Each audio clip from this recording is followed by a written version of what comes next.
I've known Jeremy for many years, and I believe in a thing called direct transmission. So, you know, you can read Kant, but if you were able to have met Kant, you would get direct transmission. So I've been lucky over the years to get direct transmission from Jeremy. We've often done readings on Blake's birthplace around the corner. So this is just excerpt some ideas about poetry that I've cobbled into a manifesto. And some of those ideas have been helped by hanging out with Jeremy. And also Rimbaud features very largely. It's called Leudun, Leundeun, and that was Rimbaud's name for London, Leudun. Notre brick. Notre brick. Brick is actually French for ship. It looks like our brick, like a builder's brick. But it's the French for a brig, ship. Notre brick is like our ship. But it also kind of implies that the city of London is our ship, but also our brick. Poetry is urban shamanism. One, urban shamanism is a poetics originating in London that seeks to reconnect poetry with its aboriginal life. Leudun is the antidote to la Londonisation.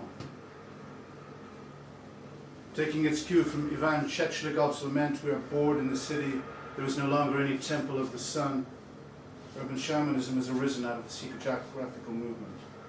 Psychogeography now brands itself as a brand. 3. Urban shamanism rejects the materialism that was psychogeography's Marxist situationist coping stone. We do not wish to fight materialism with materialism. 4. Prose selves, the poetry is culverted, forming a system of underground rivers. The work is Bohemian. It is aware of the incarnations and reincarnations of Bohemia. Dionysians, Orpheus, Pythagoreans, Sufis, haiku masters, troubadours, Amorians, free-spirit ranters. What is going on is a war between those who believe in poetry and those who don't. Neil Oran. The poet, a magician with insecurity, René Char. Magical knowledge is needed to decipher the environs. Centrepoint, Bank, Canary Wharf, Temple, as well as such London-based poets as Shakespeare, Blake, Rimbaud, Yeats. What is sought is not hocus pocus, but accidental magic. You know, I studied literature, and you can even do comparative literature, but they never tell you about the magic that all of those poets are encoding into their works of poetry. They just don't ever touch it or talk about it, just as if it doesn't exist. Every English department should have a magic department next door, so you can go in and really find out what it means. Urban shamanism is a tradition as ancient as the city itself. The first poems of antiquity to come down to us are city laments. A lament for a nook. City poetry on cuneiform tablets was the first to conserve itself. Though a London concurrence, the formula is applicable in any city. Charles Olson. Polis is this. Poets go beyond the gentility principle by mixing spirituality with scurrility. The bourgeois is wary of either, terrified of both. Misunderstanding mummifies the work for later Egyptologists. Urban shamanism, like surrealism, is an artistism rather than an academicism. It cannot be done in universities, it can only be done on the streets. Poetry needs to rediscover its real, wild, raw, mad emotions, the spirit of the Dark Lady sonnets. The poem is a crime of passion. Urban shamanism, I think Jeremy proves this, is avant-garde mainstream performance in one. E.g. Allen Ginsberg, Amiri Baraka, Anne Sexton.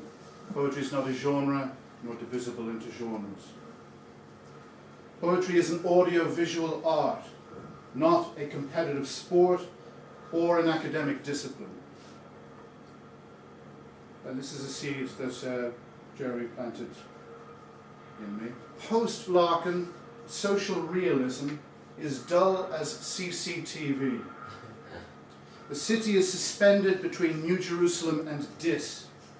One of theology's debates is between approfondimento, the metaphysical, and aggiornamento, the quotidian. City poetry needs both. Glossolalia, echolalia, coprolalia, there is no such thing as bad language, only bad usage. Urban shamanism seeks out sacred sites and spaces, turning them into ad hoc shrines. Crossbones Graveyard, William Blake House, just around the corner. Cleopatra's Needle, the Isis Urania Temple, are outdoor theatres par excellence. There's no administration fee. No uniform politics or political uniforms. Nonconformism doesn't conform even to itself. Psychogeography, psychohistory, psychoarchitecture, psychoarchaeology are less about heritage than illumination. Rimbaud's London prose poems, Illumination, juger la profondeur de la ville, to gauge the depth of the city, or literally, to judge the profundity of the city.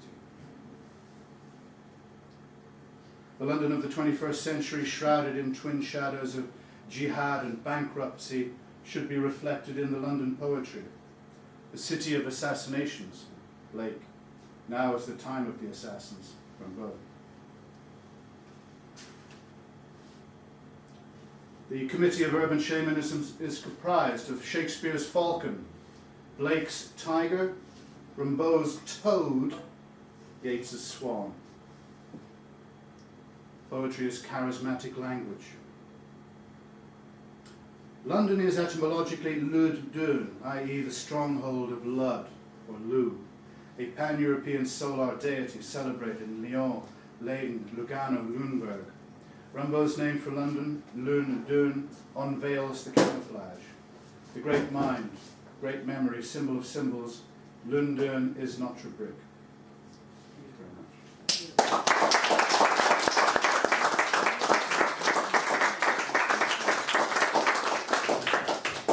I'm really looking forward to hearing this adaptation. A Season in Hell is a world classic of literature.